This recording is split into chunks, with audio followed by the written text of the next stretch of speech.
द्वापर युग में धर्म और अधर्म के बीच महाभारत का युद्ध हुआ था, जो 18 दिनों तक चला था और पांडवों ने कौरवों पर विजय हासिल की थी।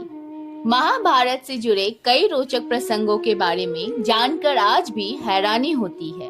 आज हम आपको अश्वत्थामा से जुड़े एक प्रसंग के बारे में बताने जा रहे हैं। अश्वत्थामा भी महाभारत का एक पात्र रहा है। वो गुरु द्रोणाचार्य का पुत्र था। उसके पिता द्रोणाचार्य युद्ध में मारे गए थे। अपने पिता के मृत्यु का बदला लेने के लिए अश्वत्थामा ने एक ऐसा अपराध किया जिसकी सजा वो आज भी भुगत रहे हैं। तो चलिए जानते हैं आगे इस कथा के बारे में। तो दोस्तों, स्वागत है आपका हमारे इस YouTube चैनल में, जिसका नाम है इंस्पिरेशनल एंड मोटिवेशनल। द्रोणाचार्य बहुत शक्तिशाली और कुशल योद्धा थे।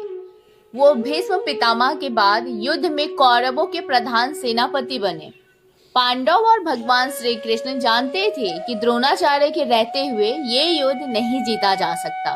तब भगवान श्री कृष्ण ने एक योजना बनाई। उन्होंने युद्ध में भीम से कहा कि वह अश्वत्थामा नाम के एक हाथी की हत्या कर दे। भीम ने ऐसा ही किया। रणभूमि पर मौजूद अश्वत्थामा नाम के हाथी को मारकर भीम ने चिल्ला चिल्ला कर कहा कि अश्वत्थामा मारा गया, अश्वत्थामा मारा गया। द्रोणाचार्य को अपने पुत्र की मृत्यु का यकीन न हुआ। इस बात को उन्होंने युधिष्ठिर से पूछा, क्या ये सच है? तब युधिष्ठिर ने कहा कि गुरुदेव, अश्वत्थामा मारा गया।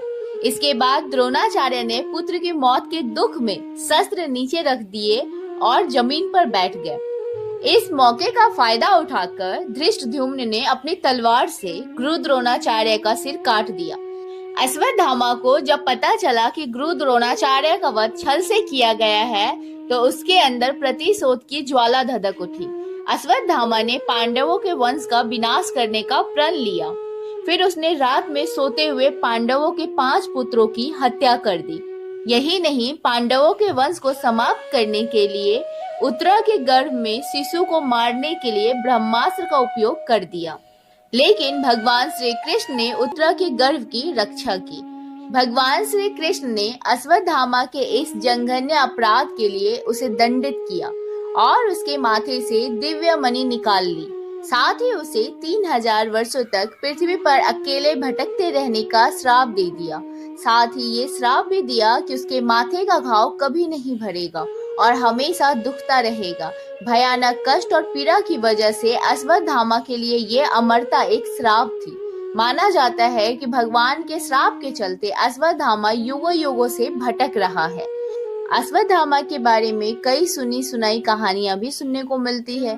कई लोगों ने वन में घूमते 7 फुट लंबे मनुष्य को देखने का दावा भी किया है। इस मनुष्य के शरीर से लहू टपकता रहता है और दूर से ही गंध आती है।